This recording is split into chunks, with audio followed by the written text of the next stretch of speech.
Okay. All right. Hello. Why can't I hear you? Do I have to cut the camera on? All right. I can't hear nothing. Yeah, can you hear me at all? Yeah, I can hear you. Oh, okay. What's happening, dude? I'm playing Unknown Kid Gaming, and I done broke a sweat now because I'm fat, and I'm trying I'm trying to get that. I'm just sweating I sweat in places I ain't got places, man. I'm just shit. What's it called? I'm sweating in places I don't have places.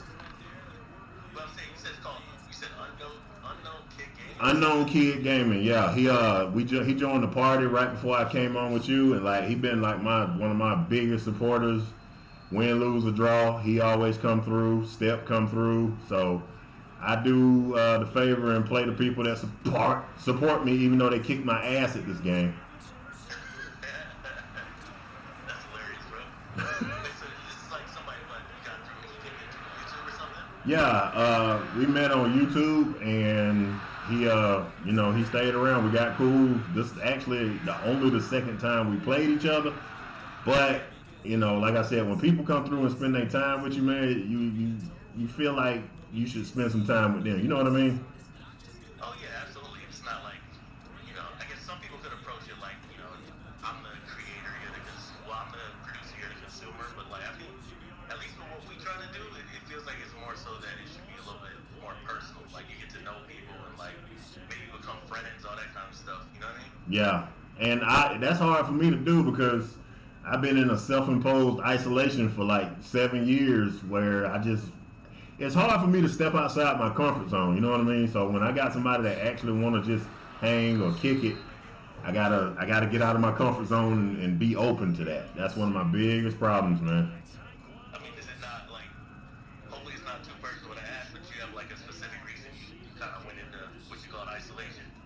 Drugs.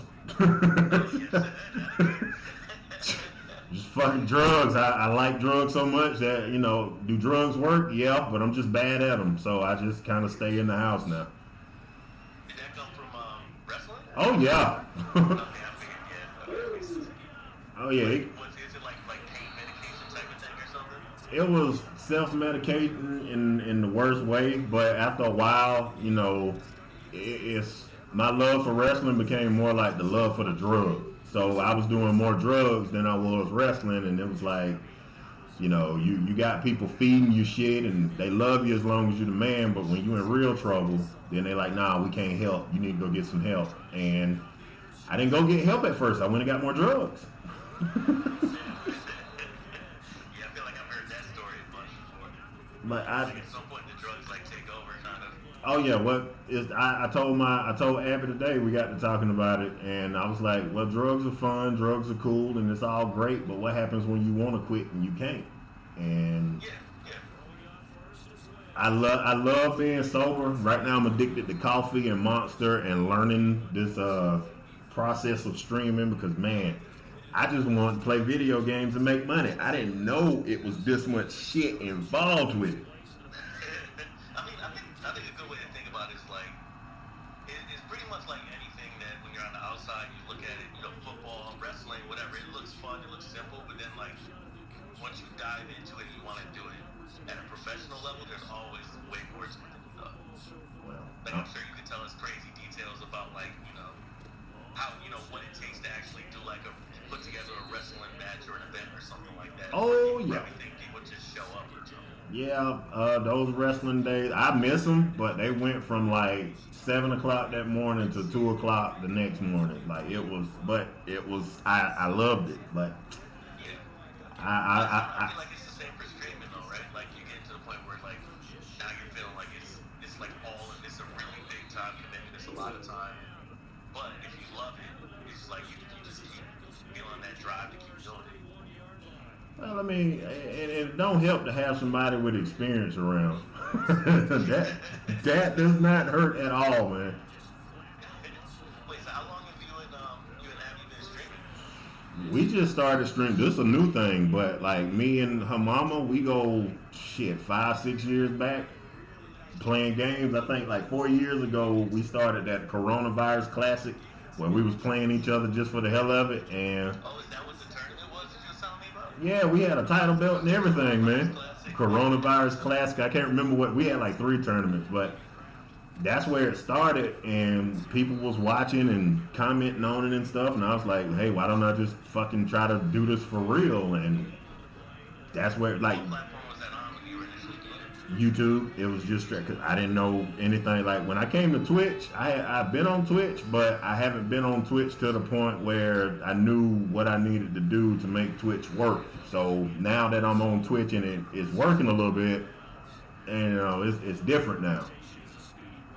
I was gonna say, like, even when y'all was streaming earlier, like, just having, for somebody who's, I know you're not literally just starting out, but for somebody who's, like, still a small streamer, a lot of people are even struggling to get, like, the 5 viewers that you had. Like, that's actually a pretty big accomplishment, honestly. Oh, I know, because with my before I met you and before I ran into Grony Gus and all those channels, like, wasn't nobody, the 6 people on there, I'm 2 of those accounts, you know. Oh, I used to do that, too. It's like, shit, I'm gonna like my shit. If nobody else like it, fuck it, it's mine. Well, okay, so I got a question for you. As a dude that's, like, doing it on, like, a bunch of platforms, are you seeing, like, is one of them feeling more beneficial than the others? Like, just in terms of, you know, trying to build your brand and build what build your streams and build your content and everything? Like, are you seeing any, like, differences in, like, what kind of audience you're getting from one versus the other? Well, honestly, YouTube was how I was getting them, but like when I started streaming on Facebook and I made my page, it's like the numbers were, you know, like Facebook is the front runner for where I get most of my numbers and where most of the people check out my content. That's the front runner, hands down. But YouTube used to do good, but for some reason I don't know why. I don't know why it stopped. I still post a video over there every day, but I just don't know why it stopped. But Facebook just, the last 2 months, Facebook just took over. Do you like market at all on there? Or like, how do you, I guess, oh yeah. Like, I post 6 times a day. 6 times a day on Facebook? On Facebook, 6 times a day. Like, it's clearly a lifestyle at some point. Like, you gotta put a lot of time. That's crazy, dude. Yep. And then on top of that, I post. I don't do TikTok and Twitter as much, but like when I'm posting 6 times to Facebook, I'll post 6 times to Instagram too. And as of late, me and Abby's Last of Us stuff has been getting a lot of traction over there. But like I'll post 6 times a day. I got a schedule, and most of the time I try to do it a week in advance. This week wasn't that, so my numbers are gonna be down a little bit. But I mean, is that because the internet was down? right. I was in here about to cry, man. I ain't know what the fuck to do with my life. A big picture of a 7-foot black man crying over a video game. That was me. That's hilarious, bro. Oh, How do you keep that up, though? Like 6 times a day? That feels like that'd be a 24-hour-a-day job. It's I don't want to reveal all my secrets, but it's an app that I use that helps with the scheduling.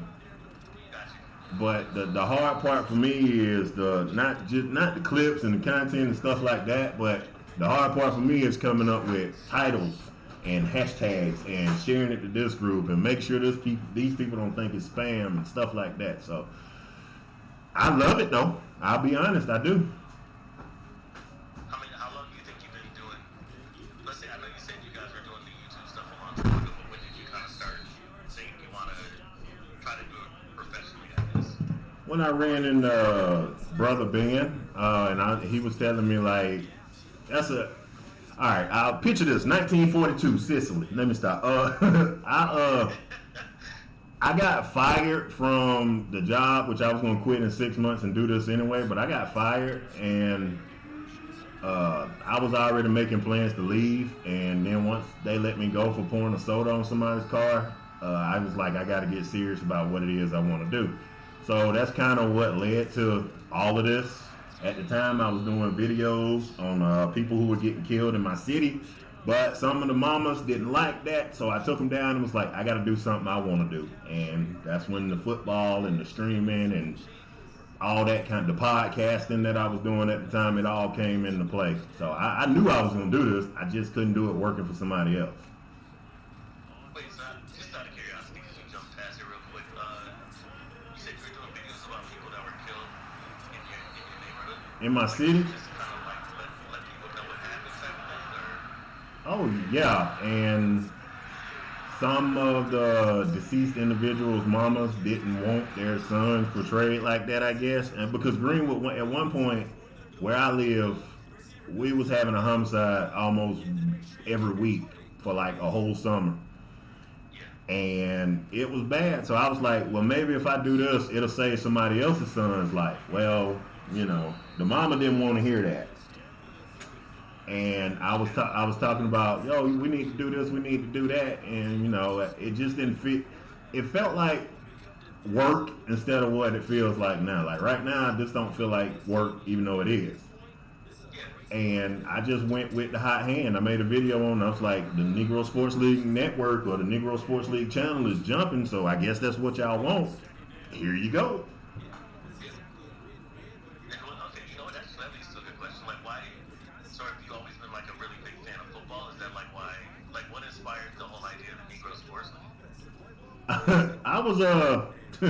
I was in rehab, right? And you don't have a whole bunch of shit to do in rehab from day to day, except for what they want you to do. So it was this guy that was outside, and he had like this fucked up ankle. I can't cuss right now, right? Ain't no. Okay. He had this fucked up ankle, but every day he would go outside and just kick this fucking football. And at a point, it just got funny to me, so I was like, Negro Sports League. We got Matt the Ankle Easton over here.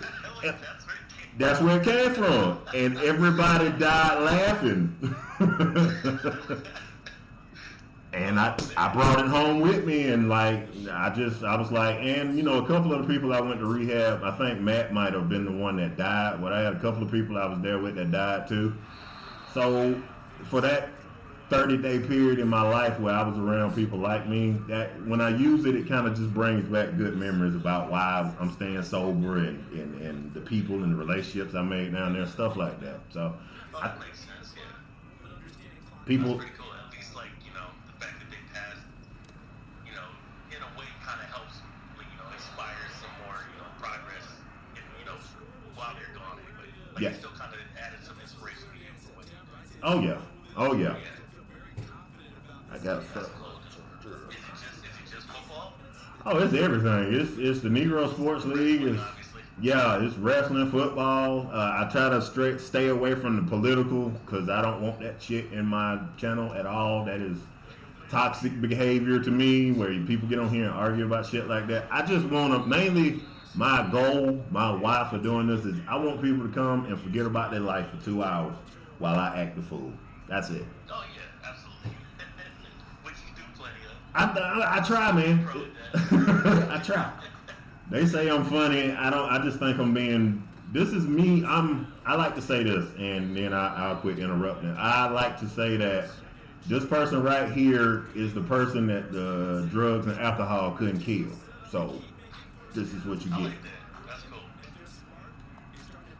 That's like a really good way to put it. Okay, so what was the question I had when you said that? You said, oh yeah. So what I was gonna say is like, if you could like picture what your channel would look like, you know, ideally, what do you think you see? As far as like what time frame? Just like, you know, just if you had, no, not even time frame, just like, you know, if you picture what success is for you for your channel, what do you think that is? Personally, it's not money. When I consider my channel a success is when somebody tell me, you know, somebody that looks like me in particular. Not that there's anything wrong with people who don't look like me, but when somebody in particular is like, yeah, man, I saw your channel and I saw you was acting a fool and it made me want to do it, and just something that people can look at and say, you know what, I don't need that fucking 9 to 5. If I put in the work, I can get where he is. Like kind of like people do Flimlo raps, you know. Oh yeah. That's where I picture this going, leading to, you know. And if it wasn't for him quitting his job, I wouldn't have. I was gonna quit mine, but they fired me. So you know, in my mind, I quit. I told when they fired me, they were scared as hell, man. They was like, yeah, they brought extra people in the room and shit. I was like, shit, I was gonna leave in 6 months anyway. They was like, you all right with it? I was like, you're gonna get aggressive or something? yeah. The lady was shaking when she told me why they fired me. I was like, look, lady, I don't know. I went home. I told the girlfriend. I told Julia. She was like, oh, okay. Like she probably already saw it coming, right? I told her I was gonna retire from working for other people at 37. I was 6 months ahead of time. Oh, nice. I already knew. I know the plan for my life. Through whatever platform I'm using, the plan for my life is not to go and make somebody else enough money to buy boats. Yeah. That's where I'm at right now too. My initial thing, I wanted it to be 40, and I'm 40 right now, but like, so I'm not there yet because I still work for Apple at the moment. But I'm actually pretty close. I'm almost to the point where I'm just like, I'm good. I'll just do whatever I want to do. Hey man, Which is probably going to be, all this streaming and content creation, like YouTube videos and stuff. But like, just almost there. I still got, my birthday until December, so I still got like, a little time to still make it by the time I'm 41. Well, I'm still 40, I guess.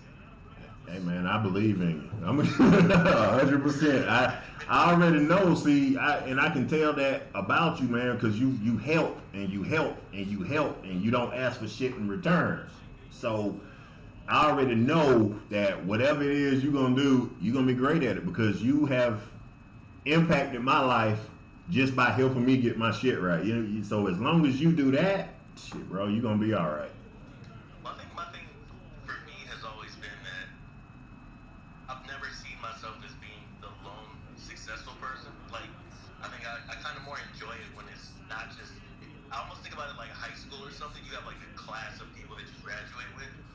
My preference is that like if I get successful, then like the people who started around the same time as me or who were streaming and like came in and became part of my community, I became part of their community. I want everybody to kind of like come up at the same time. You know what I mean? Oh yeah. So we get like nobody wants to just celebrate being the only successful person at the top. Hell no, I don't. It sounds like lonely. I would agree with that. I would 100. But and I've been to the bottom already. I like to be at the top because it's crowded down here at the bottom. Like I want to be at the top. But that's why I always put you over when anybody asks me, like, hey man, this man got the knowledge, the know-how. He got the drive. He do it every day. I'm just the day you take the jump and you come and join the entrepreneurs, please let me know. I want to be the first one to know. Yeah, hopefully it comes really soon. It will. What's that? I said it will. Yeah. So what do you in terms of just in general, like what kind of inspirations do you have? Like what kind of drives you in general? The main thing is I want my daughters. Well, two things really. I want my daughters to find a man like their daddy. So that means I have to be on my P's and Q's. And I don't want my kids to think that they have to go work for somebody else to be successful. I want to do all the hard work so they don't have to. You know what I mean? Like, basically, I want their future to be different than what mine is. Or not, hold on, let me rephrase that. I want their future to be different from what everybody is telling them they're supposed to do. I want them to actually have the freedom to make up their own mind and say, you know what? I just got hippie energy. I just want to run through field. That's my why. That's Daddy, I just want to lay around till I'm 35 and not do shit. Okay, baby, you can. I want to be able to open doors 3, 4, 5 generations from now because of what I did here today. Like that pushes me. It's like my legacy is important to me. Oh, absolutely. I think that's something that it sounds like me and you are kind of similar, at least in the way that we think, in that way. Because I think one of the things that holds back probably a lot of people in society is thinking that, not to say this is necessarily a negative thing to have tradition,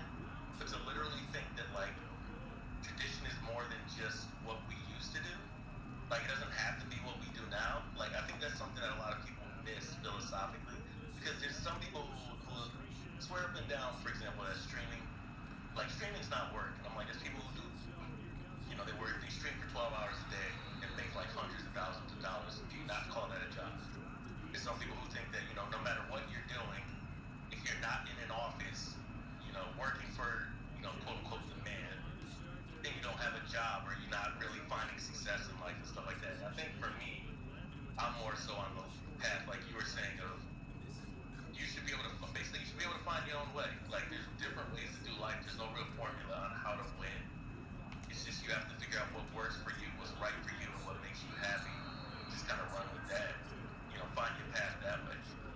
I 100% agree. And the one thing we can't get is more time, man. So I like you, how you encourage, you say you want everybody to be streamers and everybody to get over. Well, that's how I am with time. Like, bro, you got to hurry up and jump because there's no guarantee that you're going to get up Saturday morning, Sunday morning. So you got to go ahead and try to live your life for you instead of what other people think you should be doing. Yeah, I just had a conversation with my father about that where we said almost those exact words where it's like there's the only thing in life, you can get back money, you can get back, like if you want to be famous, you can get back fame, whatever, you can get anything back in life. You just cannot get back time. To me it has to be like the most important resource you have. This is the only thing that you'll never be able to recover. So it's always kind of like, I always think of it as, I have an idea that I want to do something, just go for it. Like, don't stew on it, or like, there's people who will sit on an idea for like years and not do it, and then they finally jump in and do it, and it's like, oh, it was so much easier than I thought it was going to be, so much better than I thought it was going to be, and I'm like, yeah, you just wasted like those years that you could have been doing it. Oh, yeah.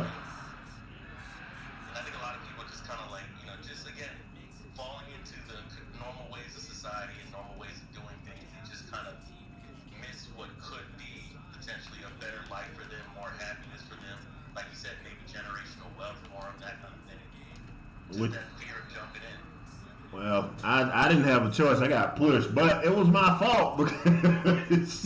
But I got pushed. I didn't have a choice. But the main thing when I was going to take the jump, but when they forced me to take it, it was like, okay, I went and looked for 2 other jobs, and then at a certain point, I was like, man, fuck this. Like, I can sweat, I can hurt my body, I can give it all for myself instead of giving it all to somebody else, man. Like, that don't compute. That just don't make sense.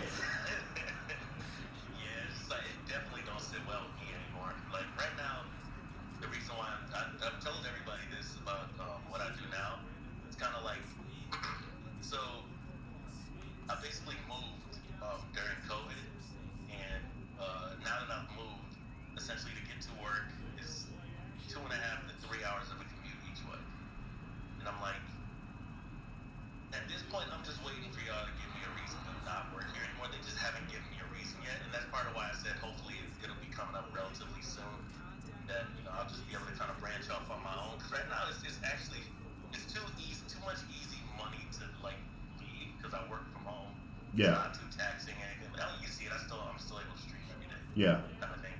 But I'm like, I'm just waiting for them to give me a reason. If they say like, oh, we got to go back to the office every day, then I'm like, I guess I'm out. It's just because, like you said, at this point, I'm kind of feeling like I don't really want to work for anybody else. I don't want to just be feeding somebody else's pocket. And it's just convenient for me now. So I'm just waiting for that same kind of push that you might have had. Which is like, here's your push, jump off the cliff and just jump right into it. Something that just forced me there. I had to find an alternate way to say, okay, I'm going to produce money. And it hasn't gone the greatest, but I won't quit. That's one thing about me. Like, people laugh because I start over or, oh, he ain't going to do shit. Man, I don't quit. That's the thing. That's the difference between me and most people. I'll keep trying and keep trying and keep trying until something fucking happens. Whether it's good or bad, something fucking happens. And then I know what way to go. That's a lot of people's story, though, right? Like, it's somebody quits before something happens, or somebody just keeps on grinding, and it takes a long time, but they get there. You know what I mean? Yeah. A lot of times it's just like people quit a little bit slightly too early, and then they just don't make it.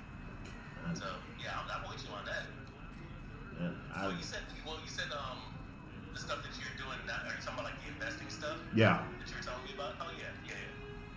I've You said sometimes it goes.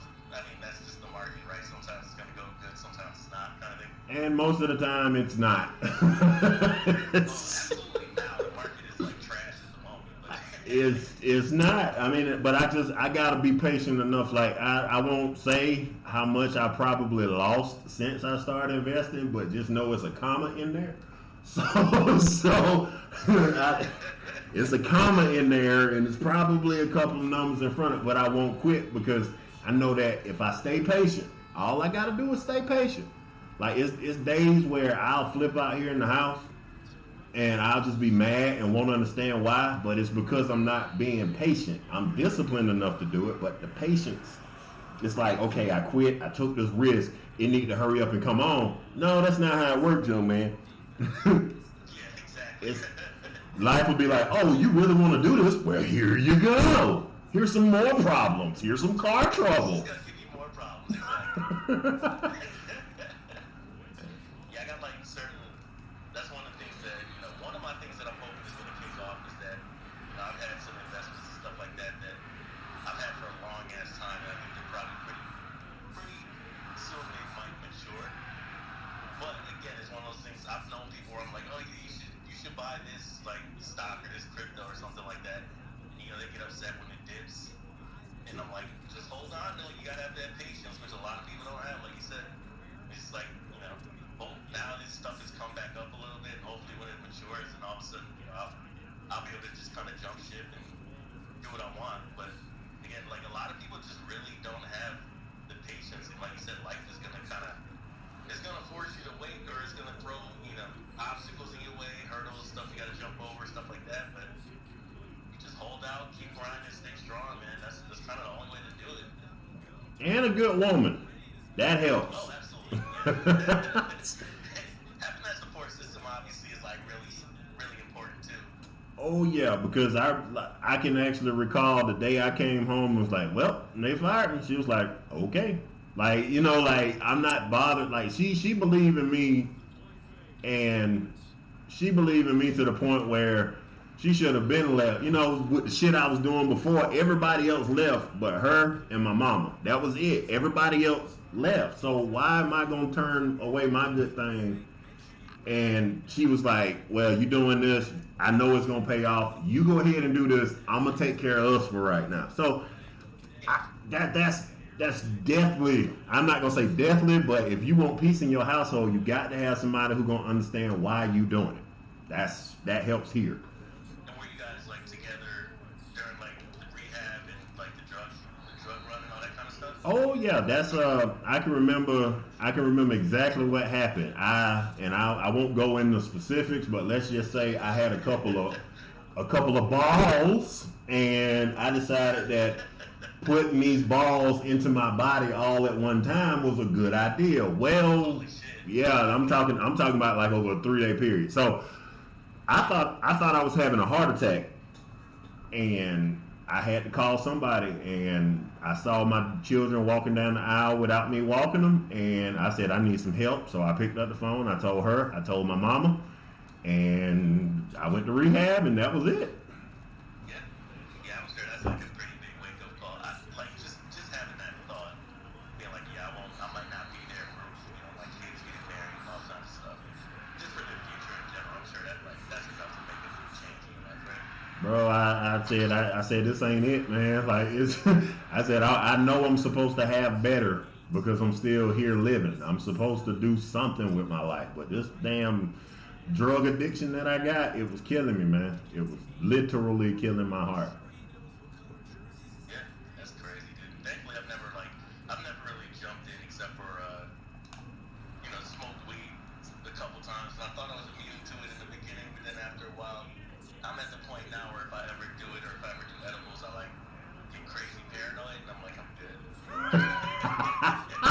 It don't matter. Everybody says, oh, you should do indica or sativa or whatever. Everybody says one or the other, and every time paranoid, no matter what it is. So I'm like, I'm good. I'll just stick to my alcohol. At least you know you ain't built for it, Which to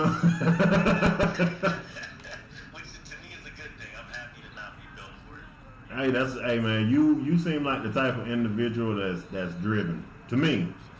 Oh, absolutely. Yeah, I was just telling somebody last night. Jay Sharpie, I don't know if you recognize his name, but he's in my channel a lot too. Yeah. Another streamer, but I was just telling. He was like, I can't believe you're up. He was streaming on YouTube last night. He's like, I can't believe you're up right now. And I'm like, I'm always up till like 6 o'clock almost every single day, and then back up. Go to sleep, back up at like 9:30 or 10:30, and then like basically, as long as there's no stuff to do for my full-time job, it's like either working on streaming stuff, or being in other people's streams to kind of like network and make connections and stuff like that. Almost the entire day. Can I ask you about that? Yeah, go ahead. When it comes to networking, I suck at it, and so if you would like throw out a tip, or it ain't even got to be a long one. It could be short and sweet, but just something that'll help me understand how it is I'm supposed to network. Honestly, it's a weird thing. At least in my experience, it's kind of a weird thing that I don't think you think of it like what you might think of networking in other places, like going to events and talking to people. That stuff kind of doesn't seem to work for me, because I've done a TwitchCon a couple of years, and I've met people. And, you pass out cards, and you're like, oh yeah, you should come to my channel. You're like, you should come to my channel, blah blah, that kind of stuff. Yeah. But you got to remember that we're all trying to be like full-time streamers, so it's kind of difficult to find the time to be in all these other new people's streams that you met, but still do your streaming and still maintain your life outside of stream and stuff like that. So basically, what it amounts to for me is just making sure people recognize my name. So I'll show up in other people's streams and I'll chat, even if it's for like 5-10 minutes or something like that. Just making comments, like trying to make funny jokes, or try to get the chat to liven up a little bit. But it's just so that other people recognize my name, so that when it comes time, somebody wants to raid another channel or something, they're like, oh, maybe I'll raid this guy who shows up in my stream sometimes, and then I'll raid them sometimes, or post them sometimes. It's really more so kind of like an implied networking. Right. That's the way I'm thinking. It's not physically, I'll do this for you, you do this for me. It's just kind of like, I remember your name, so I'll be in your channel and do stuff, or whatever. You remember my name, you'll be in my channel and do stuff. Okay. What? You just kind of build like your own little. How it works out for me is I just end up doing that until I basically don't see any results from it, because I'm not going to keep showing up in other people's channels and they never show up in mine. Right. At some point I do stop, but the good ones, and I'm here holding that, but the ones who I find a real connection with, like I would say, Grony Gus, so I would say like you, I would say, those Big Center 1992, Busy Rizzy, like a bunch of names you see in my channel all the time. Like once I latch on to somebody, then I just try to be, involved in their content as much as I can be. Because, then I'm sure they'll recommend you to other people, you can recommend them to other people, and then there's just kind of this web of streamers and content creators that just kind of starts building. That's the way I kind of see it. Okay. I just kind of like finding people you like and jumping in on their stuff too. Yeah, because like you in this house, you are legendary, sir. My whole family watch you, man. I had a question for you too. So is it 100%? Does Abby have her own channel, or is it 100% that you guys both do on the NSL channel? Everybody has their own YouTube channel. Abby will be getting a Twitch soon, so. But like Queen of the One, me, we all got our own individual YouTubes, and me and Queen of the One, we got our own individual Twitches. So everybody, any platform that we working, or anything that we doing, everybody needs to do it together, and they need to do it individual of each other. That's how I see it. Oh, sure, yeah. Because the kid is gonna be the best one out of all of us. It's like she absolutely has an opportunity I wish I had, which is like, having this platform or this type of platform available when you're young. Like, I know when I was young, I spent all of my time playing video games, but there was nothing like this where I could potentially make it into a career or make money off of it or something like that. Yeah. So she definitely has a really cool opportunity if she wants to do it. Obviously, I know she's also talked about like an art. So, I mean, do you feel like she actually? I know she enjoys playing with you, and she clearly enjoys like the games you guys are playing. But does it seem like she wants to do streaming She wants to be, her words, an artist. Yeah. So, you know, I don't. Be a lot of different things. I mean, at 9, you still believe you can fly, right? So, she believes that, you know, $800,000 million is a number. Like, she's still there, but at the same time, I'm going to cultivate that gift, and I'm going to see whatever. I'm going to make sure that financially, emotionally, I'm gonna do my job to make sure she can go out and choose to do whatever she wants to do. Yeah. So that's kind of where I am right now at the moment. Like with her, like the girl play, she set all this stuff up on OBS, and she watched one video. I walked back in the room, it's the labels up, they scrolling. How in the hell did you do? Oh, I just did this and clicked there and did. The fuck are you? All right. Bet I don't know what she did, but she explained it to me, and that was the cool part where the kid was teaching me. So, like you said, she got an opportunity to do this, but Abby loves learning. She was like the only A student in 3rd grade at the school this year, you know. So, oh, nice. she got it here. It's up to her to make her decision, but I'm gonna pave the road and take care of the potholes for her so that she can do that. I think I mentioned it to her specifically, but I was telling her, like, there's definitely a way to do, if she's interested in both, like, there's a lot of art channels on Twitch where people just go on and, like, do whatever art they're interested in or whatever, and, you know, people might come in and just watch them, you know, do what they do, and, you know, have comments about that, too. I mentioned to her, like, that's something she could try if she was interested. Well, I'm glad you told me because I'm definitely gonna put it in front of her, and after that, you know. The only real difference it typically is that, you know, you might have your camera pointing like above their hands pointing down. You've probably seen like YouTube videos and stuff like that. Yeah. Where you basically just see their hands. You might see paper or something like that, so people can see like exactly what you're doing.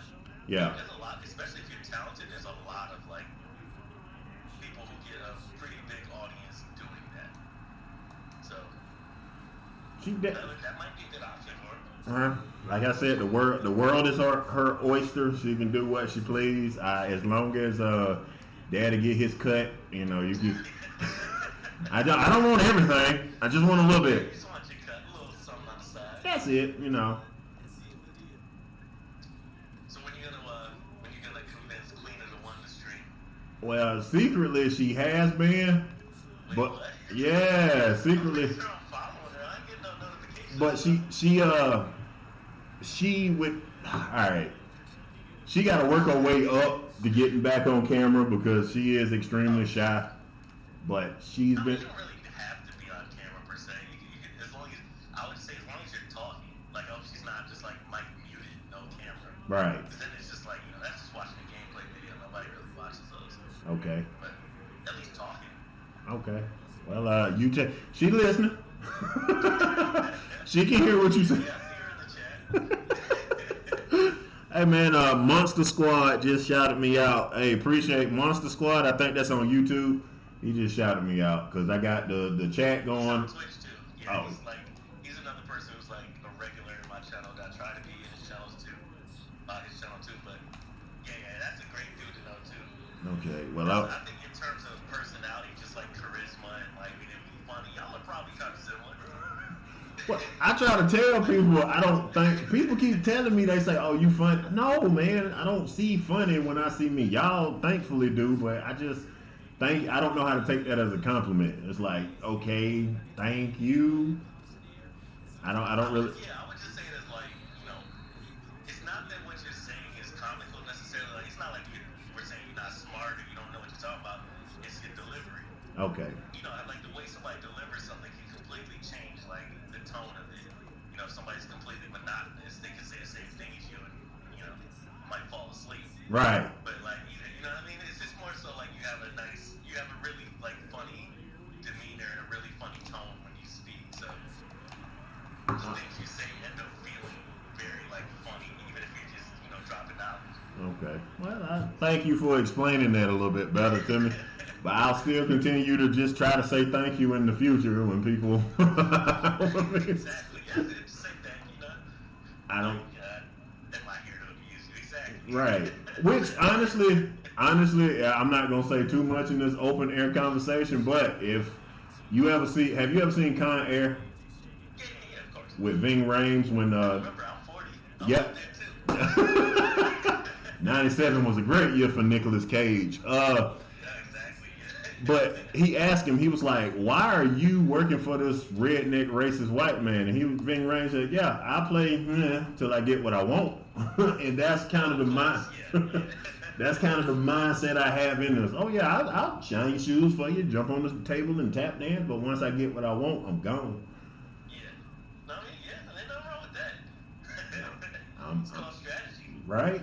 And I feel like if more of our people, particularly the ones down here, well, everywhere, if our people would get out of their emotions and start strategizing, because I've never seen LeBron write a bad contract that didn't work for him. That's strategy. You know, Yeah. you gotta strategize. You can't be emotional about everything all the time. As soon as we get out of our feelings, we'll be all right. Yeah, well, I think we'll be alright. We, still just growing pains, even though, it's not like we're new culture or anything. We're still growing pains of, trying to find our way. Yeah, This is America. yeah, which I've already said. If my numbers get right, if my numbers are ever right, I'm leaving and I'm going to Africa by myself. I ain't gonna leave my family here. They can come too, but they gonna have. You got any family back in Africa or anything? No, I'm just going, man. Like Find out, yeah. I just because I gotta put my hands on stuff like the pyramids, bro. Like that shit, that's us.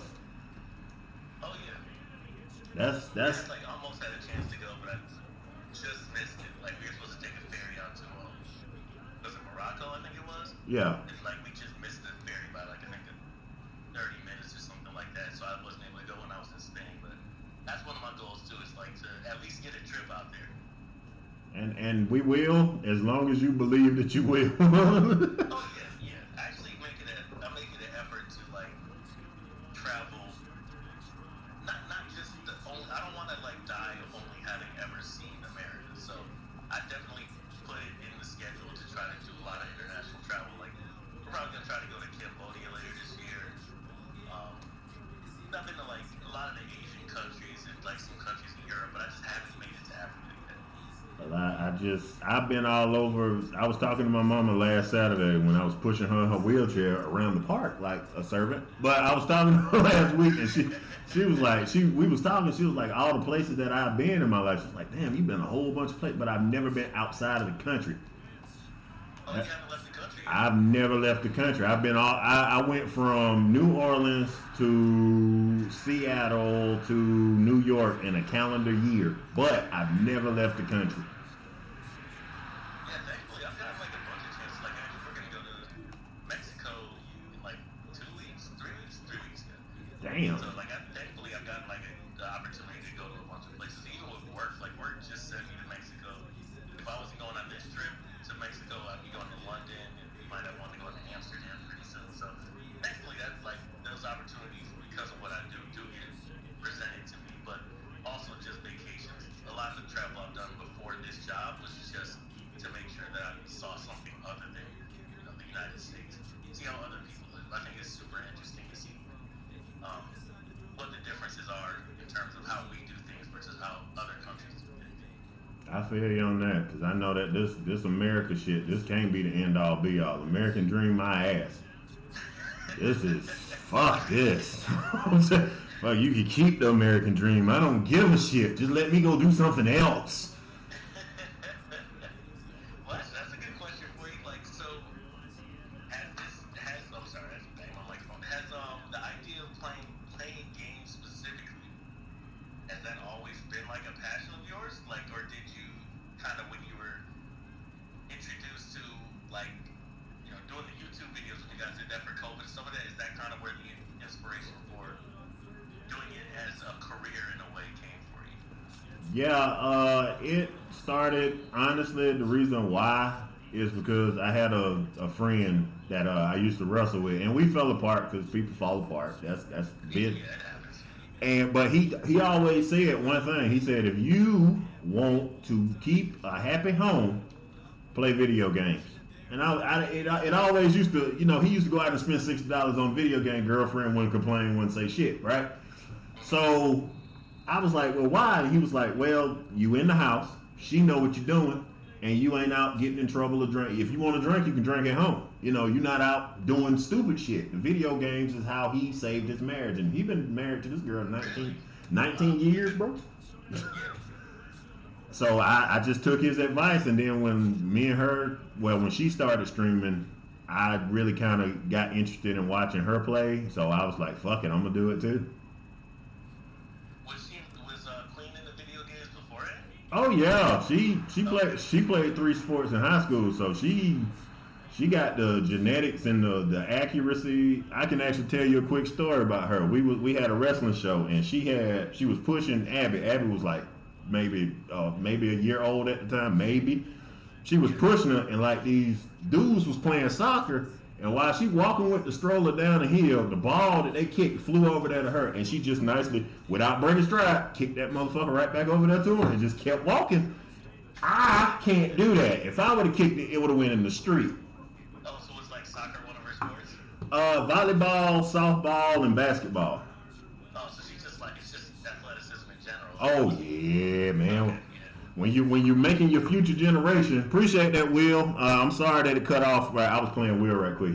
I appreciate that. We'll get another game. But when I met her, I didn't know she was an athlete like that. But due to the fact that I'm 6'8" and she got all this athletic talent, bro, at some point I'm gonna have me a draft pick. I'm just gonna, overall, if Abby was a boy, I'd be talking to the Panthers right now. That's real talk. I'd be talking to the Cowboys or the Panthers right now. Hell no, man.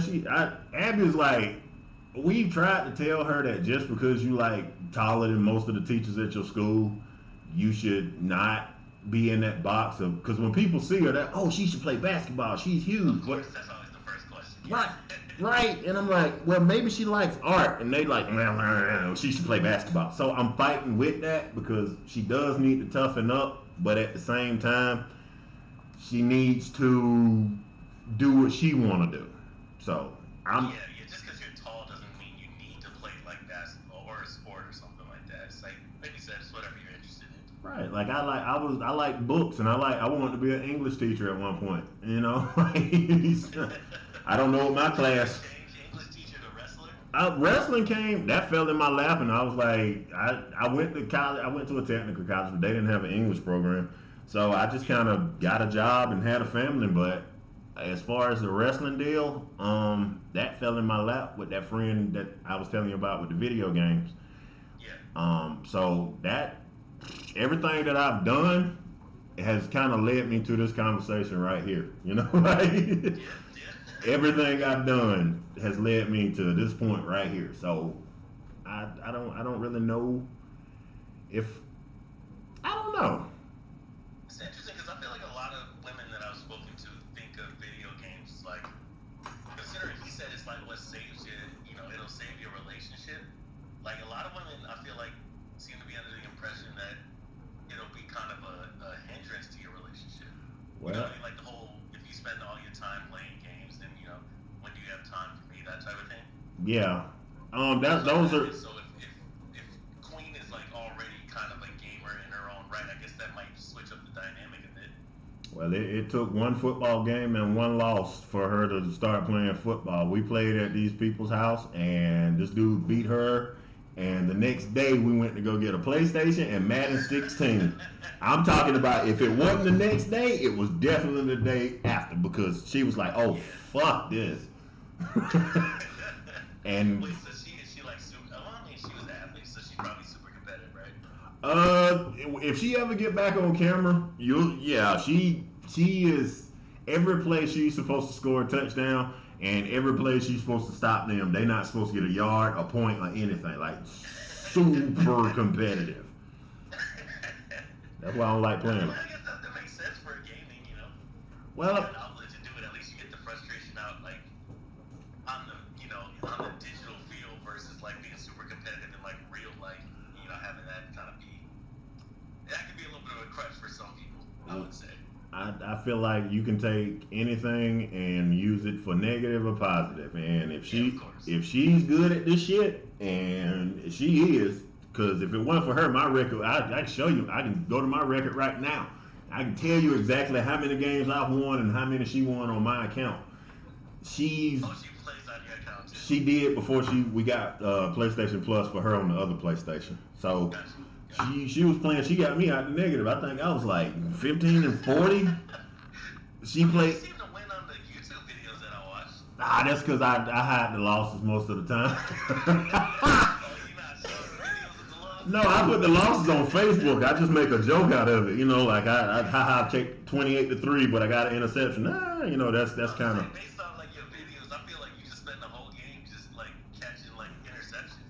That's the main thing. That's the main reason why I play, because I don't give a damn about touchdowns. I care about taking the ball away from somebody and doing what I want with it. Like that's the main. Like you always see like these super highlights of people throwing bombs down the field and people doing this. Where's the love for the defense? That's what I was gonna say. It sounds like you're a defense person. 100%. Go Cowboys or whatever you want to call them this year. I don't know. They got plenty of names. But yeah, this is a family. It's a business at this point. Everybody. She first and third shift. Me and Abby second shift. So. Yeah. I was actually gonna say for Queen too. Like I know she's listening, so she might be in pretty rarefied air. She does get on streaming, like to the point where she would find an audience. To be perfectly honest, maybe quicker than you. Oh, I already told her that. I told her. I said because she's a rarity in the Madden community. Yeah, just like a female who plays Madden who's actually good at it. And not just. Not that it doesn't exist, but I'm sure like that's not super common, especially not for like streaming. And so you might find an audience pretty quick. I point out to her that not only are you a girl doing it, but you're a white girl doing it. Exactly. That's like, okay, that's like, you know how when we playing basketball and the white boy can get out there and he can damn shoot? Oh, yeah. That's her. Like surprised to see you. Yeah, that's her. That's 100. And I tell her, like, if you good, since you so good at it, don't do it for free. You doing it for free. That'd be a good philosophy to have. Like, if you're gonna do something, don't do it for free. Right? Like you and teaching me this, like, bro, do you see my channel? Like, I got fucking transition scenes and shit, man. Like, you. Dude, I was like almost about to tell y'all something to do, like real quick before y'all jumped off. Because I would say the next thing probably to set up that would be good is just like alerts. Just so if somebody follows you, you're like, oh, I know they followed me or subscribed. I was gonna try to see if I could get you to do it in like 3 minutes real quick before you jumped off, but I was like, nah, let me not interrupt the flow of the stream. Y'all was doing your thing. I'm good. That was all. That was all Abby, but like when you just know that like everything you send me when it comes to this shit, I'm all ears, man, because people think I'm smart. Well, I read a lot and I listen to people that are smarter than me. That's the whole trick. You gotta listen to somebody who knows more than you. And when it comes to this shit, that's smart in his own right? Like knowing. I think I've heard a lot of people like, you know who Charlamagne the God is, right? Unfortunately. I don't listen to the Breakfast Club anymore. I used to, but I got over it. But he has like a podcast that he does. But one of the things I think that's like pretty, it's a pretty smart thing that he said before. Is like one of the smartest things that you can do is just listen to people who are smarter than you. And I'm not saying like I'm not trying to take credit for being smarter than you, but just in terms of if you know somebody who has like experience doing the thing that you want to do, then you like learn from them how to do it. Right. And that in your own sense, that's actually probably smarter than just like thinking you know how and like let me look up online or whatever. It's like, learn from people who actually did it before. And you know what I mean? oh hell yeah, because I just everything I've learned over the past 2.5, almost 3 years at this point has come from people who are where I want to be and have gone through what I've gone through and came out on top, regardless of who said what, regardless of who had anything to say about what they were doing. They still came out on top. So I have to listen to, when it comes to this shit, like I said, my computer is fucking, I guess the fan is on this damn thing. I don't know, but it's working. People have all, oh man, we like the new setup. Well, I give credit to the person who introduced me to this shit. Like, this is I just told. You gotta give credit to Abby, bro. She did everything. She did, like. You set up OBS, right? Yeah. It sounds like she did like the overlays and all that kind of stuff. She fell in love with doing it. Like I walked out of her room, let me tell you, and she probably be embarrassed if I told you this, but I'm gonna tell you anyway. she was. I walked out the room and she stood up out the chair and she was dancing while she was putting fucking camera overlays and fucking words. And she was dancing with no music, having fun, setting this shit up. And I'm like, that's a prop. Like when you get to middle school and people don't know how to set up their streams, you can like, hey, yo, you give me some money, I had that shit to you today. Oh yeah. Because I don't know how to do it. She would have charged me. What is she trying to like say? If you give her money, she'll teach you how to do it. Well, I'd honor that. Like I'm one of those parents that when my kid is right about something, they're right. Sure. That's I'm not gonna be like, oh, because I'm grown, you wrong. No. If you right, I'm still gonna say what I say, but I'm going to tell you that you're right. And if that was the case, hey, I pay you. But I expect everything that I get for my money. Yeah, exactly. That's the thing. You gotta hold it to the standard of like, I pay you for this, so you gotta give me exactly what I'm looking for. Yep. But with the way her mama is, like her mama's a naturally driven person. I, on the other hand, am not naturally driven. I just know I have to work hard. But Abby has that same drive in her from her mama, so I can, it's the yin and the yang. It sounds like it's not just from her mom, though. I wouldn't say it. Clearly, I'm sure Queen has it, but I mean, like, it sounds like you have it too. I'm sure it's from both of you. It's hard for me to say that. You see how I struggle with that, man? It's like 6 videos a day, like, or 6 posts a day on like Facebook or whatever. Not me, but I enjoy that. But see, I can't. All right, you know what? Thank you, man. I'm gonna say thank you and take the compliment because I was about. I'm trying. It's hard for me to do that, man. It's like I don't count. I don't see it like everybody else sees it. So I just try to. Like discount Queen, like you obviously gotta like give her credit where credit's due, but you also gotta give yourself some credit too. Like you clearly have the drive. That's probably one of the reasons I imagine that y'all probably work very well together. Is just having that both of y'all having like similar drive and maybe like similar visions for what the future could be like. Amen. And I'm guessing that probably just translates pretty well to Abby too. It's been 10 years, man. We've been together too. They told me and Queen of the One, they said when we got together, we weren't gonna make it 1 year, and I was like, "You right, we made it 10." And the ironic part about it is the person that told us that left her husband for a woman, but she telling us what we need to do with our relationship. Anyway, I move on. I move on. I mean, everybody thinks that's one of my I think one of my general kind of philosophies in life is like everybody's gonna think they're right, but the only person that's gonna be right is you. Right. Just in the sense of you're gonna do what's right for you.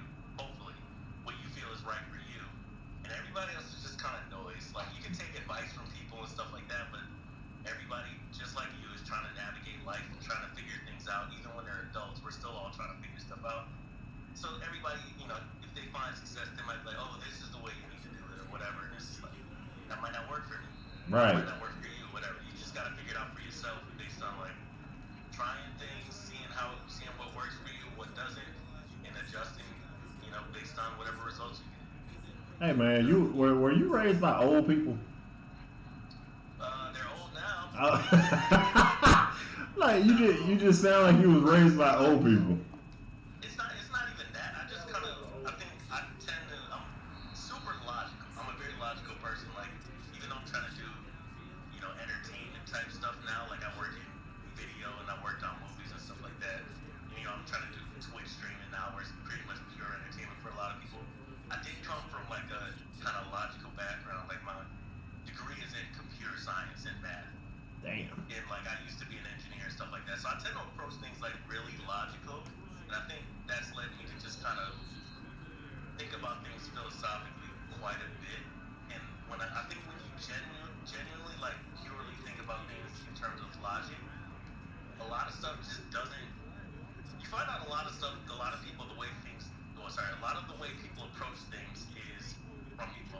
Right. And I'm not saying that's a negative thing. Like, we're humans. We should have emotion. That should be a factor. But if you just look at it from, like, a bird's eye view, a lot of it's just kind of, like, logical. Like, for example, the fact that, I hit 40 now, and I'm like, I still don't have all the answers for anything, means that when I was a kid, and my mom hit 40, she probably didn't have the answers for everything, right? Right. We're all just, like, looking for the answers. So it's like, I think when you can look at things from that kind of bird's eye view, it just sort of makes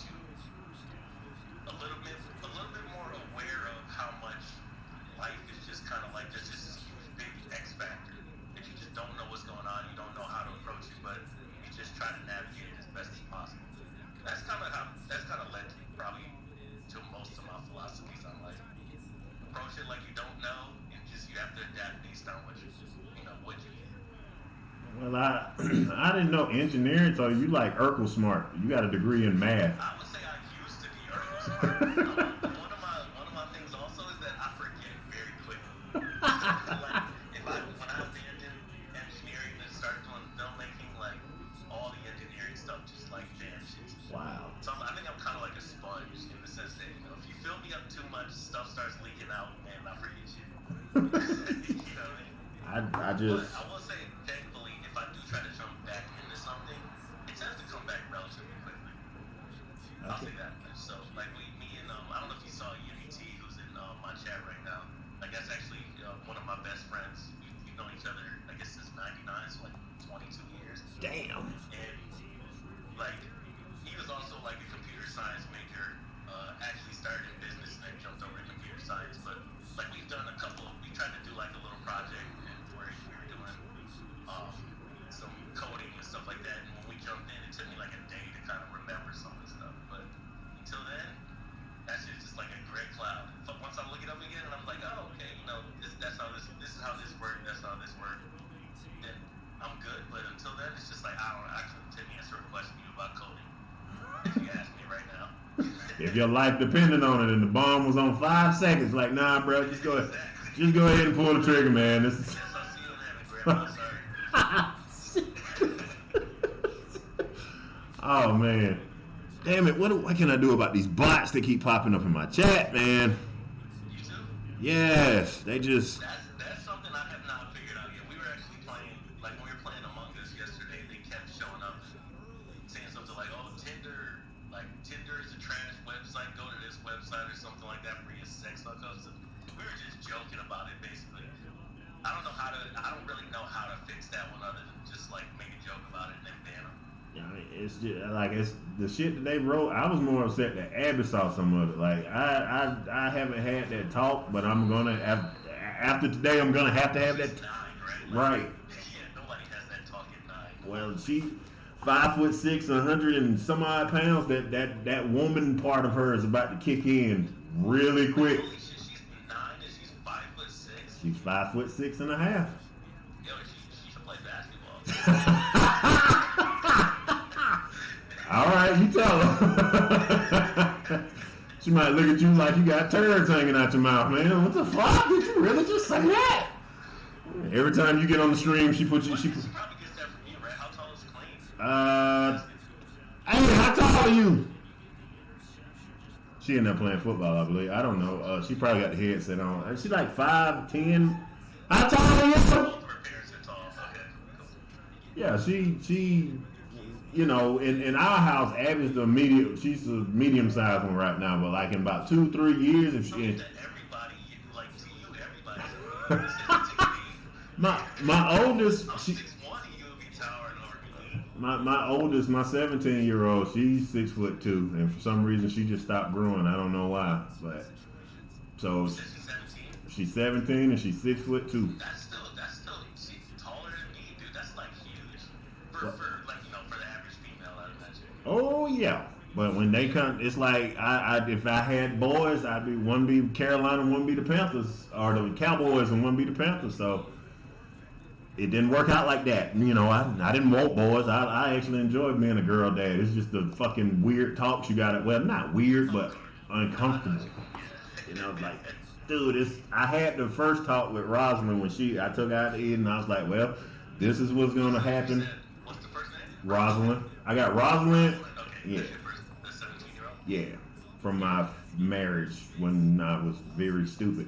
But Hey, we all had that phase, right? I mean, right? Like, damn, where you grew up in a small town, you ain't supposed to marry in a small town. You're supposed to leave and find somebody. Well, didn't work like that.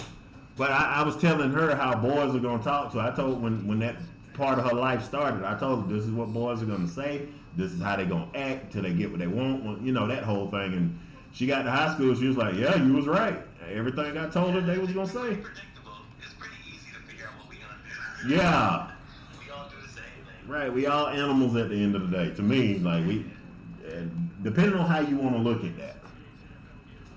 Why is that? Get off. Get off. All right. I'm through Sound now. like a dog or a cat. It's the damn bots, man. It's the bots. Bots. Oh. They just keep popping up. Oh, we alerted. Like I said, YouTube is pretty bad for that one, I think.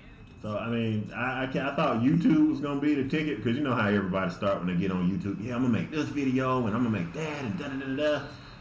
Man, when I started getting those 2, 3, 4 views, I was like, okay, I need another platform to go to. I gotta get my face in front of as many cameras as possible. Wait, so do you mean like 2, 3, 4 views on like a live stream or On anything. Like it was. 'Cause I was gonna say one thing that like I have like another streamer friend who the guy Jay Sharpie I mentioned earlier who he transitioned over to YouTube.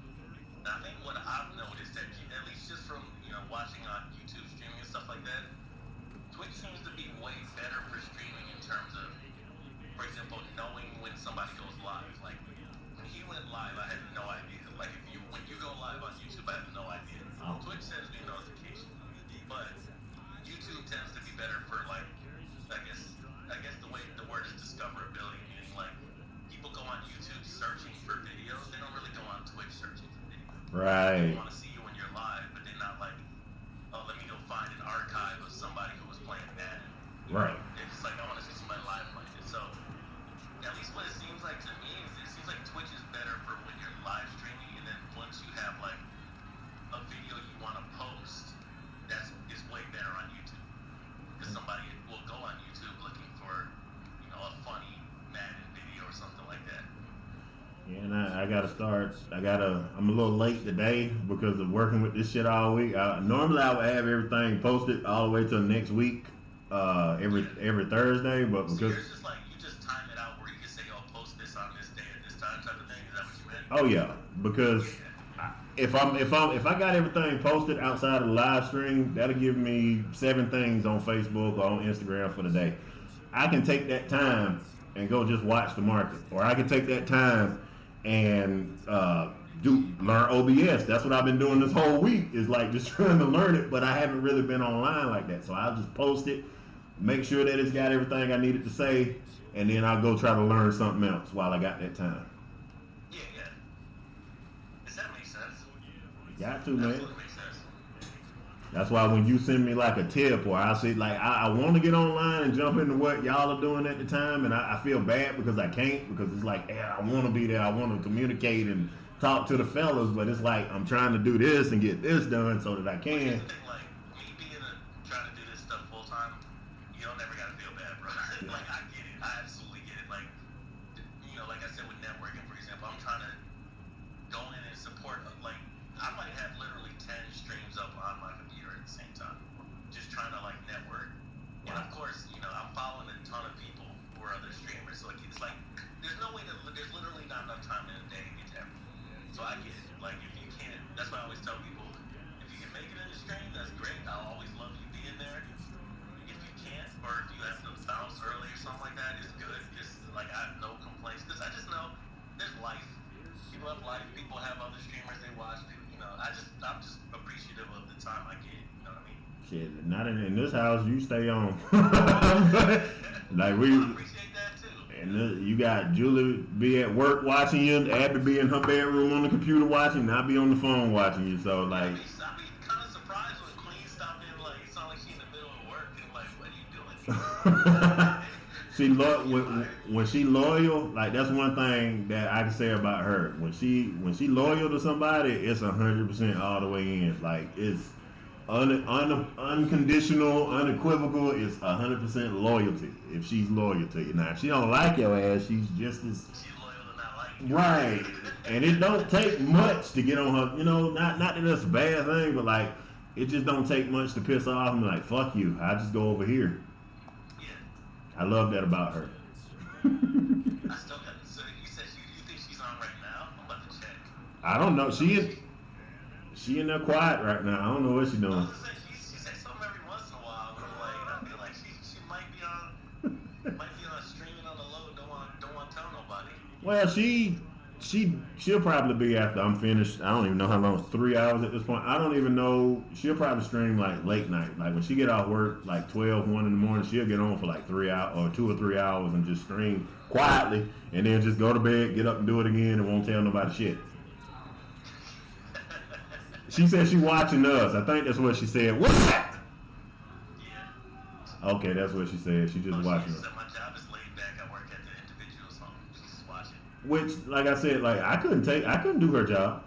No. Remember what I was saying about like streaming earlier? I'm like, I know that's one of the things. Like that's why I respect everybody's job because I know there's more to it than like just what you see on the outside. There's probably some shit that I couldn't be doing. Like, I bet you I couldn't do her job. So you don't. Oh God, man, this. Oh, these are grown ass people that can't do the basic shit we take for granted. They can't get in the shower by themselves. Somebody got to do that. Yeah. And you got to have a big heart to do that for somebody who. That shit is very noble. Like I definitely appreciate people who can kind of like be selfless like that, just knowing that you're really just helping somebody else do like the day-to-day shit. Yep, and she don't mind it. Like that's why like I know that if something ever happened to me like that, I'm in good hands. Yeah.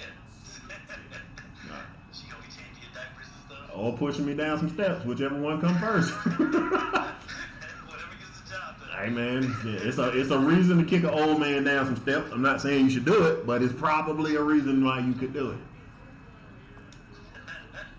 I could be wrong. Hey, what you got on tap? What y'all playing tonight? Like, I missed last night, but what y'all playing tonight?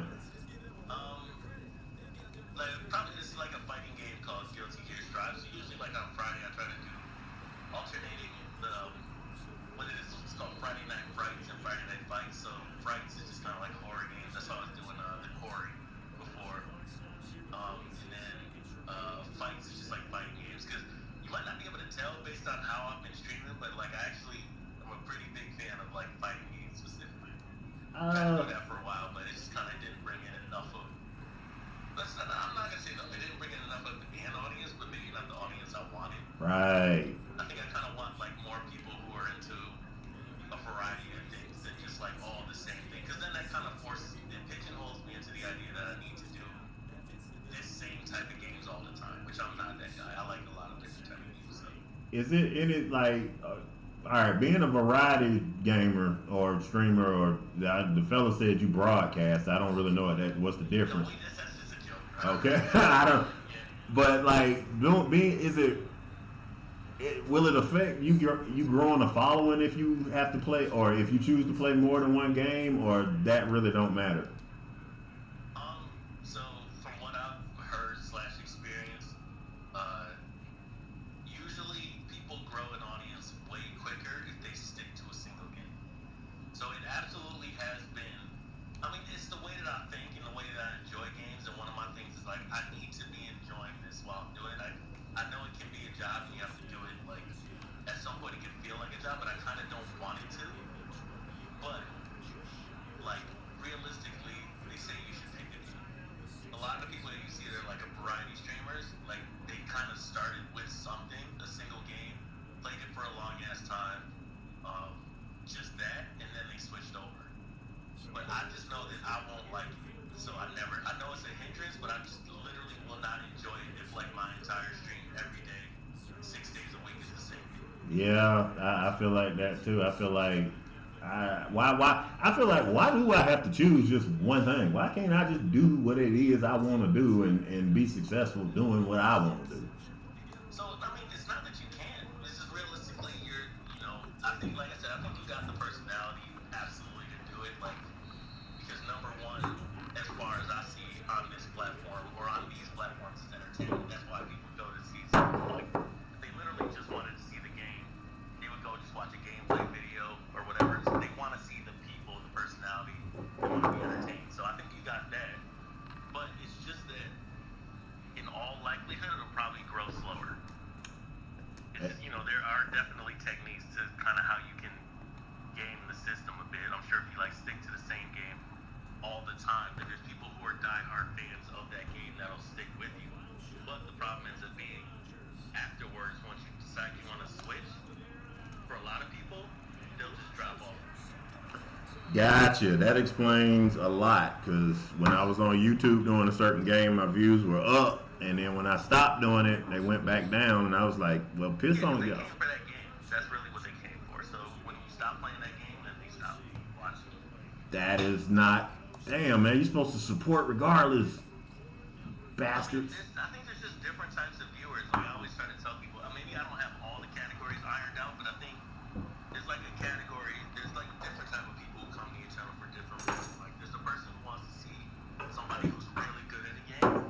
There's a person who wants to see somebody that's gonna make them laugh.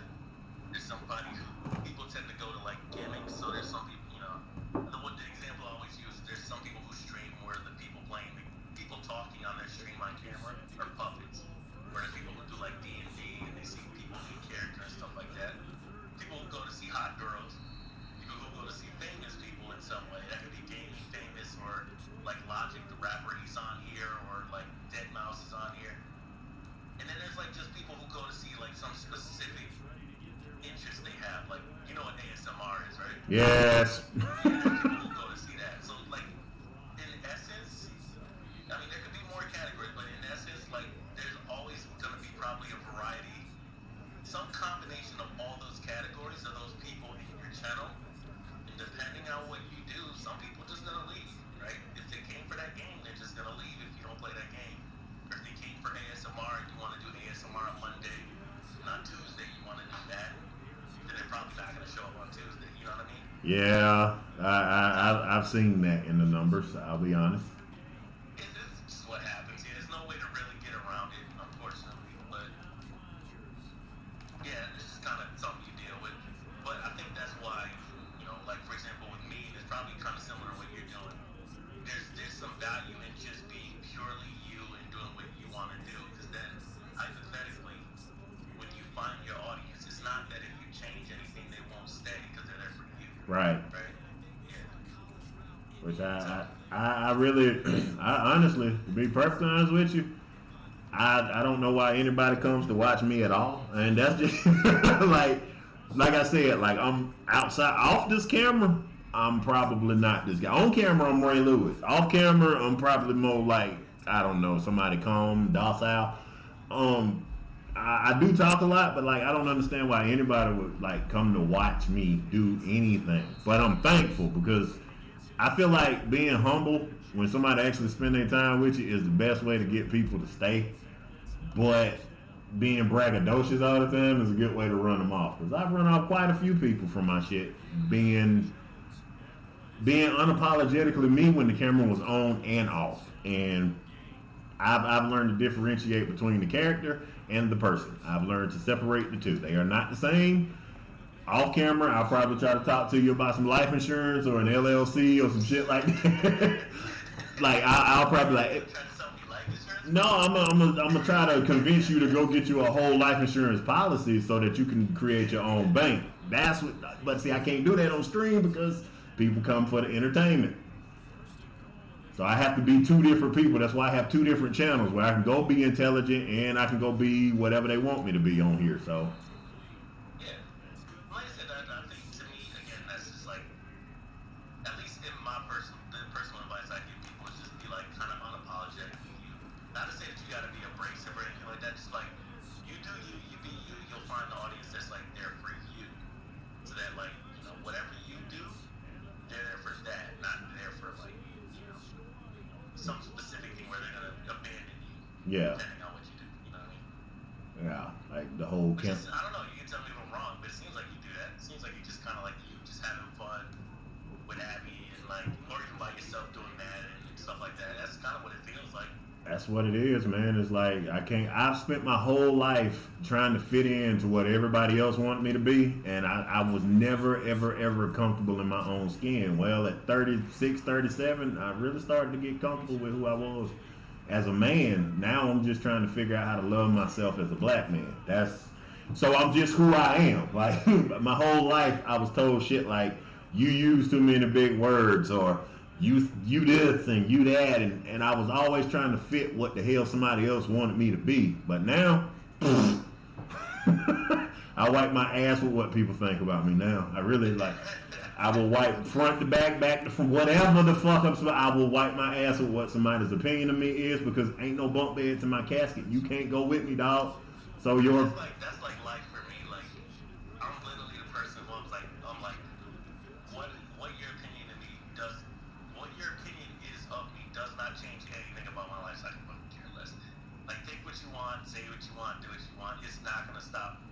what I do is not gonna stop my grind, my drive, and it's not even gonna I'm not even gonna feel anything about it. I could care less. Right. I mean, other than like important people in my life, obviously, but because usually they're trying to tell me something constructive. Yeah. To anybody else, I'm just like, yeah, whatever. I don't care. And even when the people that love you try to tell you something constructive, sometimes we don't listen. I'll just be real with you. You're like, shut up. You don't know what you're talking about. And fuck around and they right. Like, hey, man, what you want to eat, man? You know? You try to... What I was saying before, though, too, like, everybody's still trying to figure it out. So there is some value to being able to say, like, yeah, you're telling me something constructive, but it might not necessarily be right. Right. You know what I mean? I'm sure there's some people who tell Mark Zuckerberg that he should go to college because he can make more money. Right. You know what I mean? And they're being constructive, and they're probably like, what they're saying is valid, but not for him. It wouldn't be completely wrong. He might be working like a dad. Oh, I think we didn't lose connection, did we? Hold on, what happened? We didn't lose connection, did we? Uh-oh. I can't hear him. Oh, the sound went out. I don't know what happened. Hold on. Oh, I can get a flag here. I can't hear me. Went out. All right, hold on. Oh no, it went away. No! You gotta call back. I don't know how to call back. Incoming. No. Where is it? I don't know how to call him back. There we go. I don't know. All right, let's see. It's connecting. All right, I think I'm back. Am I back? Yeah, I think you hear me? Yeah. Okay, yeah, Facebook I think maybe something went wrong with my browser window or something, but yeah, it was just being weird for a second. It's technology. My next question for you would be just like, so you said you're trying to, for a while, I think you wanted to figure yourself out as a person, and now you're trying to figure yourself out as like a black man. Yeah. If you had to describe what you think of, how would you describe yourself now, based on what you've learned, based on what you've the knowledge that you figured out about yourself, like what you've accumulated? How do you kind of see yourself now? Honestly, and let's say you had to write up 2 sentences or a paragraph or something, just saying who you are. What would you say? I would say that I'm a good man, and honestly, to me, that's the most important thing. I'm a good man. I take care of my priorities. I make sure everything's straight, and I work hard. That's what I actually told him to put on my tombstone when I'm gone. Just he was a good man. That's all. I like that. I mean, it's just because I didn't have many examples of good men when I was growing up.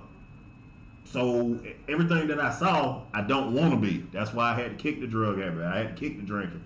I had to kick the bad diet, and I had to go to the gym. I gotta, so I just really want people to say, okay, that Jeremy, he was crazy as shit. He did a lot of dumb shit.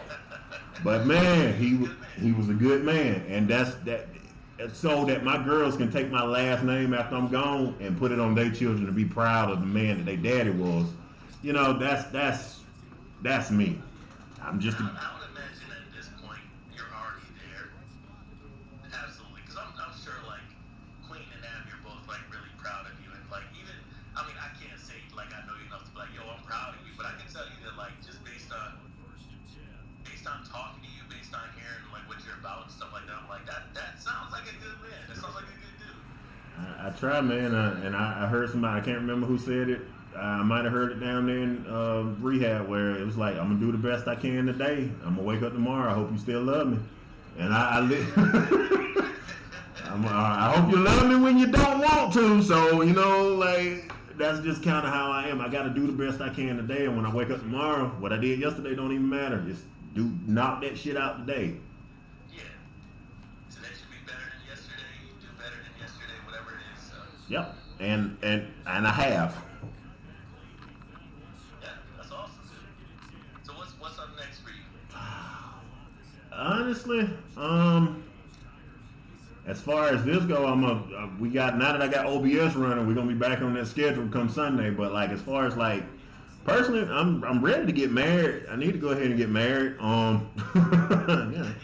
You know, like just go ahead and do that tomorrow. You know, in the middle of the fucking day.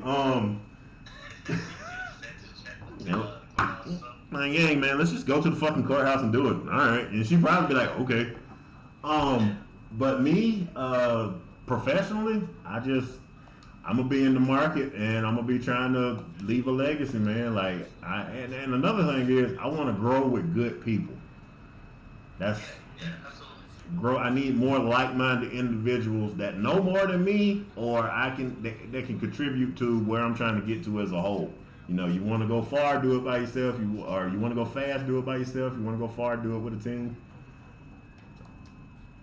I want to be like you. Do you feel like in general you've met like you're meeting a good number of people that kind of fall into that category? Oh yeah, I asked life. I was just fed up one day, and I was like, God damn it, life! If I'm gonna do it, you got to send me somebody that can help me do this. And like a day later, I ran into you.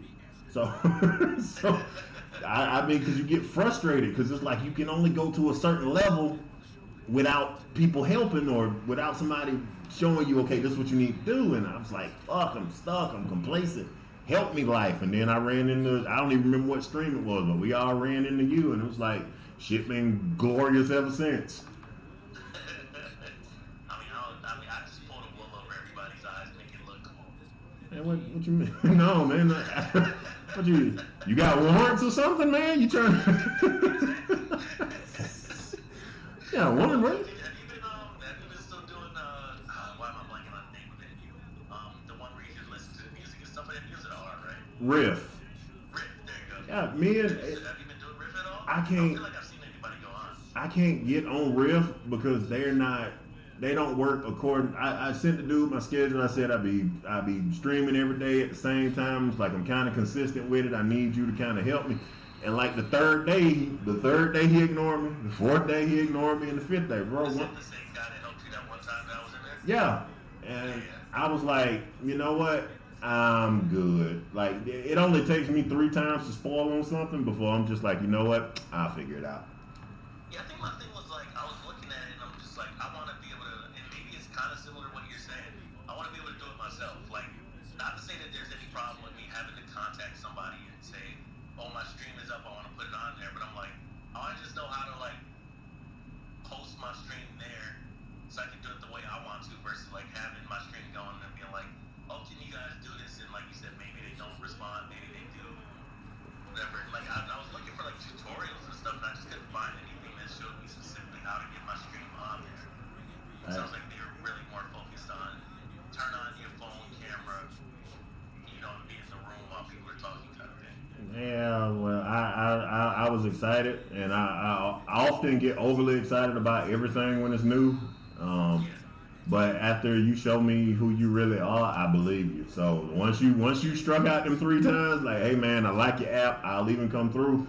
Once you show me who you are, hey man, best. I don't wish you fucking falcons and rainbows and all that, but I don't wish you hellfire and brimstone either. Yeah. So I just moved. Yeah, it sounds like a great idea. It's just like, it's something that I think I'll probably, I appreciate you for telling me about it too, by the way. But I'll just keep my eye on it, and like maybe if it gets to the point where I can just post whatever I want to on there, then I'll probably jump on. But if it's just gonna be that I have to talk to one of the admins or one of the developers or whoever he was every time, like I don't know if they're gonna want me basically hounding them 6 days a week to get on there. Right. Especially considering my thing isn't really even about music specifically, so I just feel like they're focusing on like hanging out, playing music, all kinds of stuff. And I'm not a social butterfly. I just want to do my stream and entertain my crowd and go home without having to bug you. Not a social butterfly. Oh no. Is it a different person when you're in like a group dynamic?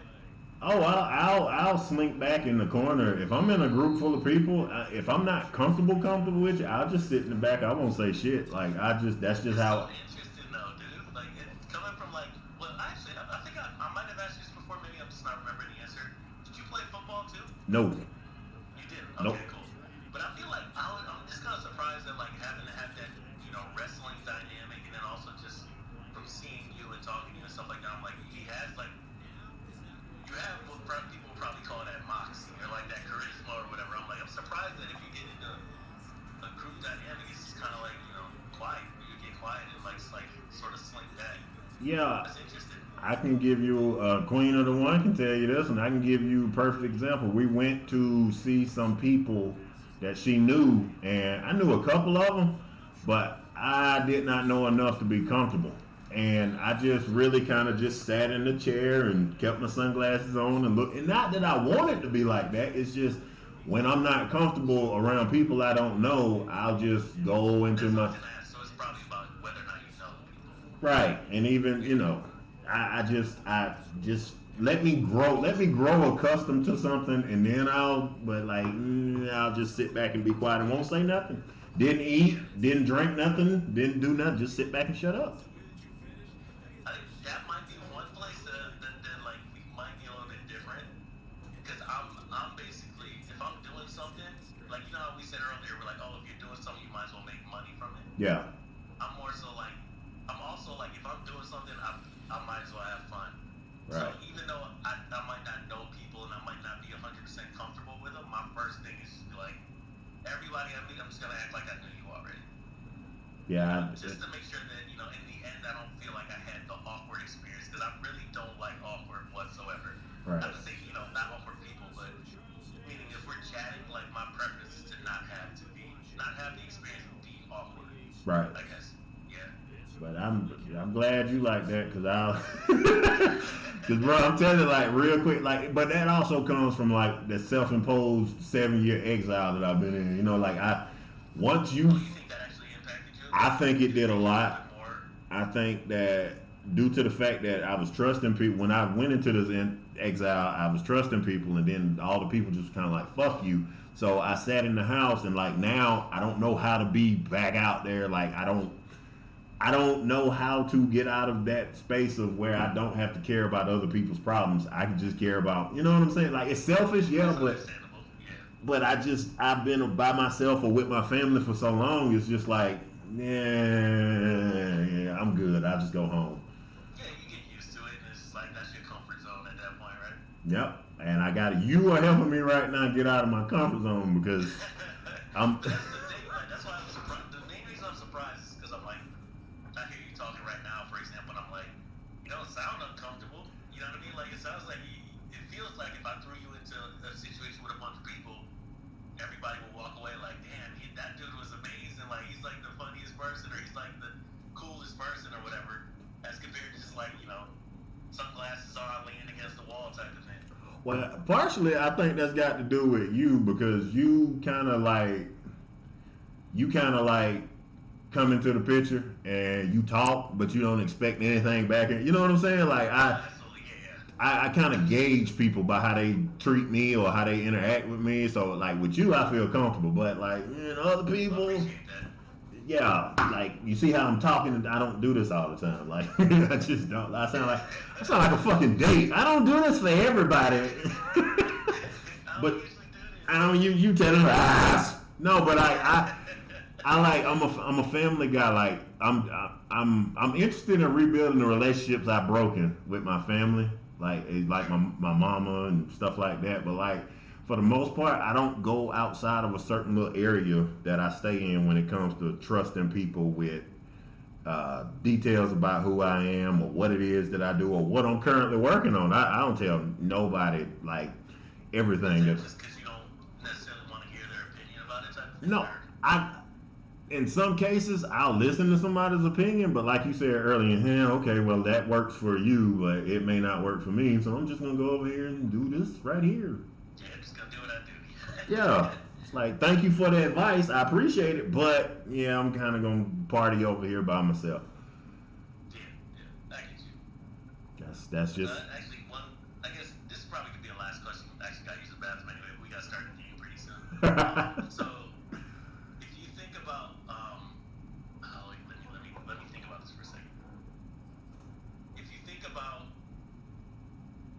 like your channel in terms of like, I think I had asked you before like what do you specifically want out of it, but I think it's pretty interesting because we're both like, I think you said you're 30s, right? Yeah. You're like 37 or something like that. 38. Yeah.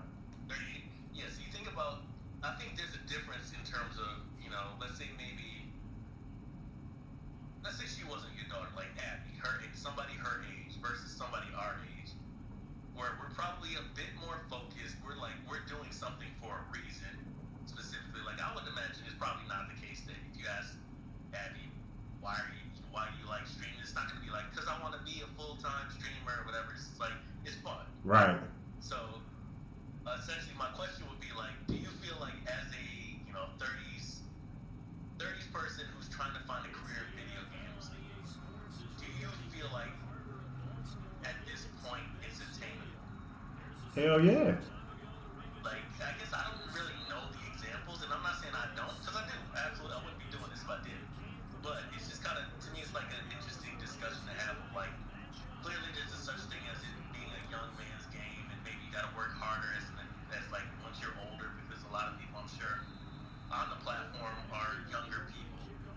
So the question would be like, when you do this, are you like excited, like, oh yeah, this definitely has the potential to work? Are you seeing any like downfalls of trying to do it at this point? Like, what's kind of your impression of it?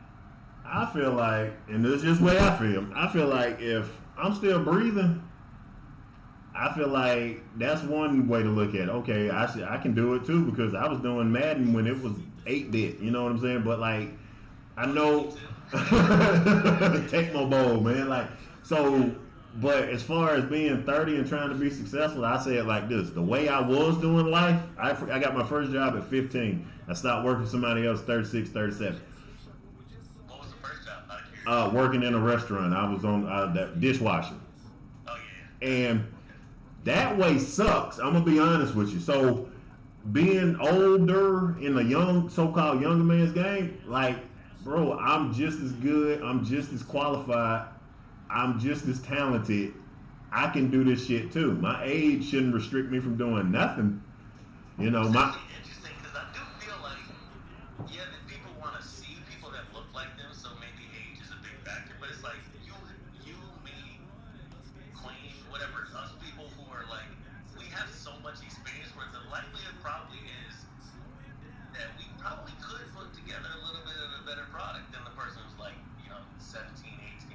Yeah. They might have the young person factor, the young person moxie or whatever, however you want to describe it. But like, we tend to go hard, like, because we know the stakes. And I think like a lot of younger people don't really understand the stakes. Just like they won't go as hard. Just like, oh yeah, I'm just kind of doing it. It's kind of interesting that like there is such thing as a young man's game, considering older people seem to be better, probably technically better at it. Man, if we would have had this when we was coming up, man, it'd be a total. You probably be like a top streamer right now, I'd imagine. Right, you too. Same thing with you because it's like. Yeah, I can see myself being there if I had started in like college or something. Well, it's not as long as you alive, man. As long as you got drive and you want to do it, you will. Like I know that whether I make it to be a big time streamer or not, this is going to lead me somewhere better than when I started. Yeah, and that's definitely something for me too. Like of course I'd love to be like the biggest streamer out there making the most money or whatever, but realistically, like my thing is hopefully just to like get to the point where I can make a living wage, like to just be able to do this and not have to worry about am I making enough money, to survive. Right. Like if I'm good, as long as I'm good, I'm good. I don't need to be number one streamer. Because number one streamers are probably like hot girl who gets like half naked. Right. Which is literally never gonna be me. Yeah. It's impossible to beat me. So yeah. I kind of know. Like I think I just want to find my audience. Basically able to support myself, be able to do this full time, and not have to worry about an outside job. And I'm like, I'm good. Then that's exactly what you'll have. Like it ain't no doubt in my mind that a year from now, everybody's gonna know who you are because you personable. I hope so, bro. that go a long way, man. When you actually care about what the fuck you doing and people can tell, bro, your impact is gonna get you where you want to go, man. You got too much impact on people. So I appreciate that, man. hey, this coming from experience. So